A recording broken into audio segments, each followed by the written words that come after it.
जय हरी. एकादश स्कंध भाग 135. 9व्या अध्यायाच्या शेवटी यदू आणि अवधूत यांच्या संवादाचा उपसंहार नाथ महाराज आपल्याला सांगतात. अवधूताने यदूला सांगितलेलं ज्ञान श्रीकृष्णांनी उद्धवाला सांगितलं. त्याचं सविस्तर वर्णन नाथ महाराजांनी इथे केलेलं. यदू ज्ञानी झाला आणि राज्यपदावर राहून अत्यंत निस्संग बनला. प्रपंचात राहून त्याला न चिकटता वागण्यात मोठा विशेष आहे हे तत्व नाथांनी पुन्हा पुन्हा प्रतिपादिले. म्हणजे जसं कमळाचं फूल हे पाण्यामध्ये असतं, पण त्याला चिखल लागू देत नाही. पाण्यात राहूनही पाण्यात न बुडणं म्हणजे प्रपंचात राहूनही प्रपंचात न आसक्त होणं. नुसतं डोळे झाकून बसणं ही समाधी नसून सर्व ठिकाणी चैतन्य अनुभवास झाल्यानं समबुद्धी होणं ही खरी समाधी होय. अध्यायाचा विषय इथेच संपला. भागवत मराठीत लिहिलेलं म्हणून शहाण्यानं त्याची उपेक्षा करू नये. खरं परमार्थी या ग्रंथाचे अधिकारी आहेत. खरे परमार्थी बरं का, म्हणजे ढोंग करणारे किंवा आव आणणारे किंवा नुसत्याच गळ्यात माळा घातल्या, गंध लावलं, जटा वाढवल्या असे नाही, तर खरे परमार्थी म्हणजे अंतःकरणापासूनचे, वेशभूषा केशभूषेचे नाही, म्हणजे बहिर्रंगी असणारे नाही तर अंतरंगी असणारे. आणि भक्तीने त्यांना आत्मसुख प्राप्त होईल असं सांगून शेवटी नाथांनी निंदेपासून अलिप्त राहावं असं कळवळून सांगितलं आहे. निंदा सगळ्या पातकात श्रेष्ठ असल्यानं निंदकाला परमार्थ साधत नाही.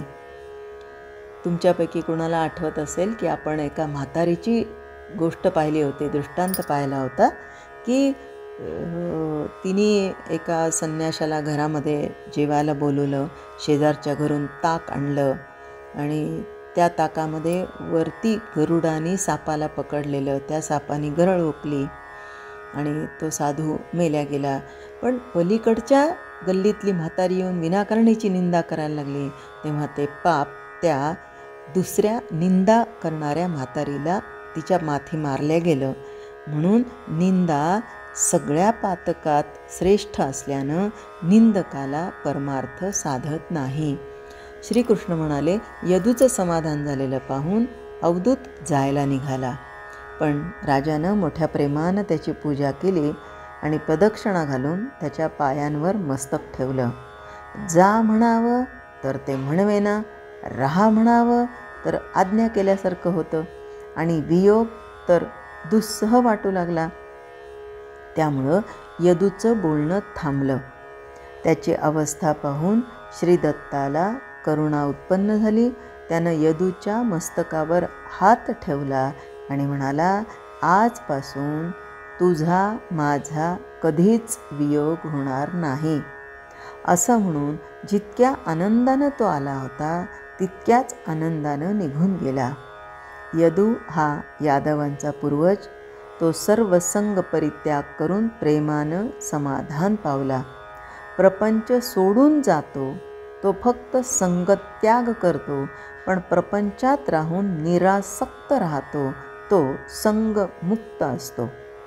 त्याहीपेक्षा सर्व संगात म्हणजे प्रपंचाच्या सगळ्या व्यवहारात असून प्रपंचाचं भान देखील ज्याला उरत नाही तो विशेष मुक्त समजावा.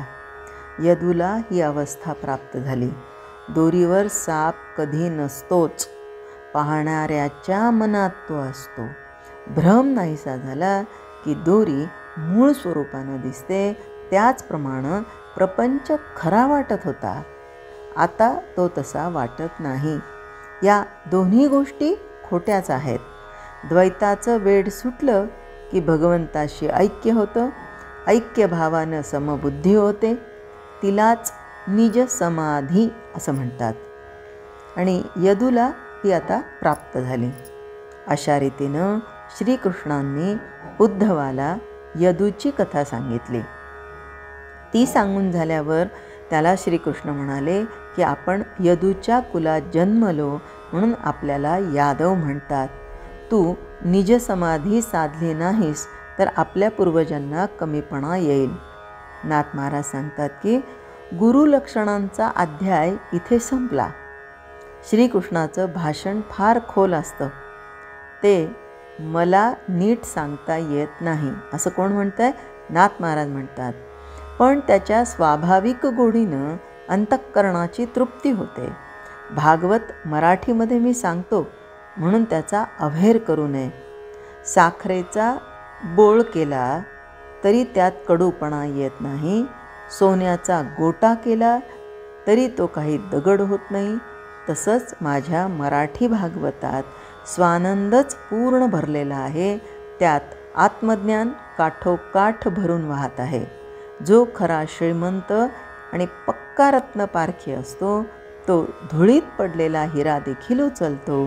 त्याचप्रमाणे विद्वान आणि ज्ञात्यांनी माझा मराठी ग्रंथ पाहून त्याचा अभेर करू नये.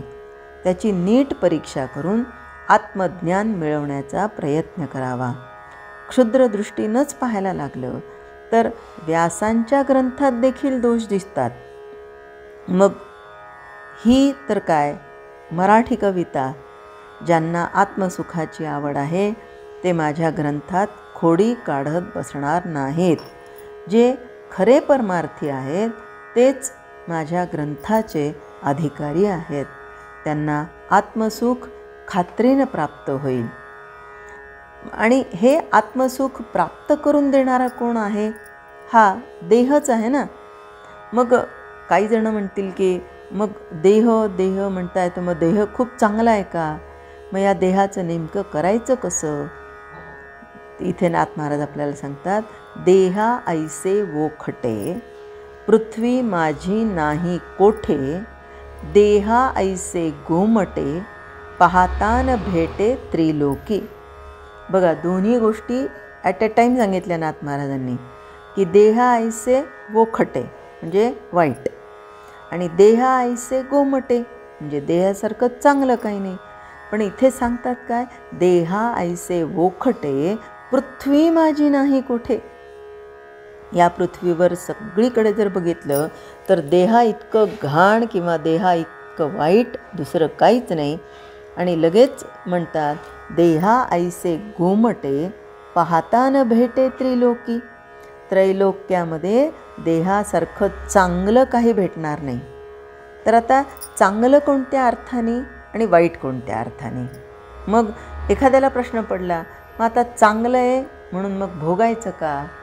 का वाईट आहे म्हणून सांगता मग काय त्याग करायचा का? नेमकं काय करायचं? नाथ महाराज सांगतात की तरी हे त्यागावे ना भोगावे. काय म्हणतात? तरी हे त्यागावे ना भोगावे, मध्य भागे विभागावे, आत्मसाधनी राखावे, निज स्वभावे हिता लागी. आता हे वाईट आहे म्हणून त्याग करायचा नाही, वोखट म्हणून त्याग करायचा नाही आणि गोमटं म्हणून भोगायचा नाही. मग काय करायचं? मध्य साधायचा. मध्य भागे विभागावे. मध्य साधून काय करायचा? आत्मसाधनी राखावे. सातत्याने आत्मस्वरूपाचं ज्ञान मिळवून घेण्यासाठी याला साधन म्हणून वापरायचं. निज स्वभावे हिता लागे. आणि असंच जर केलं तर यामध्ये आपलं हित आहे. मग ज्याला कुणाला हित साध्य करायचं आहे तो आत्मसुख खात्रीनं प्राप्त करून घेतो. आणि जे रिकामी असे विद्वत्ता मिरवतात ना, अर्ध्या हाळकुंडाने पिवळे असणारे, ज्यांना परमार्थाची आवड नाही, तेही जर निंदा न करता ग्रंथ वाचतील तर कालांतरानं त्यांनाही परमार्थ प्राप्त होईल. म्हणून आपल्याकडे म्हणतात, प्रयत्न केले तर वाळूचे कण रगडिता तेलही गळे. शक्यच नाही आहे वाळूतून तेल निघणं, पण प्रयत्नांती शेवटी परमेश्वर हा असतोच.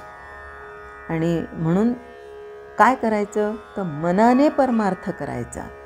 देहाने हा म्हणजे कृतीने केला, पण मनाने करणं ते गरजेचं आहे. परंतु ज्यांच्या मनामध्ये नुसती निंदाच आहे त्यांना कधीही सद्गती मिळणार नाही. निंदा सर्व पातकात श्रेष्ठ पातक आहे. निंदे एवढा दुसरा कोणताच दोष नाही. निंदकाचं नुसतं नाव घेतलं तरी आपल्या वाणीला दोष लागतो. हे जरी खरं तरी साधकानं निंदकाकडून आपलं हित करून घ्यावं.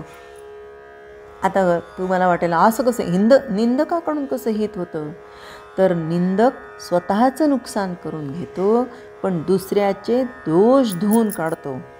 जो कोणी दुसऱ्याची निंदा करतो ना, तर ज्याची निंदा करतोय ना त्याचे दोष आपोआप या व्यक्तीकडून धुतल्या जातात. म्हणून तो परोपकारच करतो असं म्हणायला हरकत नाही.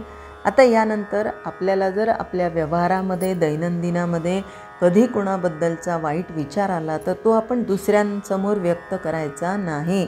कारण ज्याच्याबद्दल आपण निंदा करतोय ना त्याचं पातक आपण आपल्यावर ओढून घेतो आणि त्याला पुण्यवान बनवतो.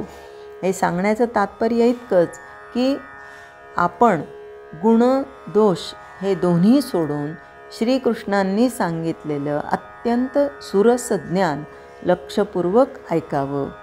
ते ज्ञान अज्ञानाचं तत्काळ निरसन करेल यात शंकाच नाही. इथेच 9वा अध्याय समाप्त झाला. जय हरी. स्तोत्र मंत्र संपूर्ण भगवद्गीता, एकनाथी भागवत, भजन, भक्तिगीतं, डोहाळे, पाळणे, उखाणे व महिलांसाठी खास किचन टिप्स हे सर्व पाहण्यासाठी माझ्या यूट्यूब चॅनलला एकदा नक्की सबस्क्राईब करा आणि हो, लाईक व शेअर करायला विसरू नका.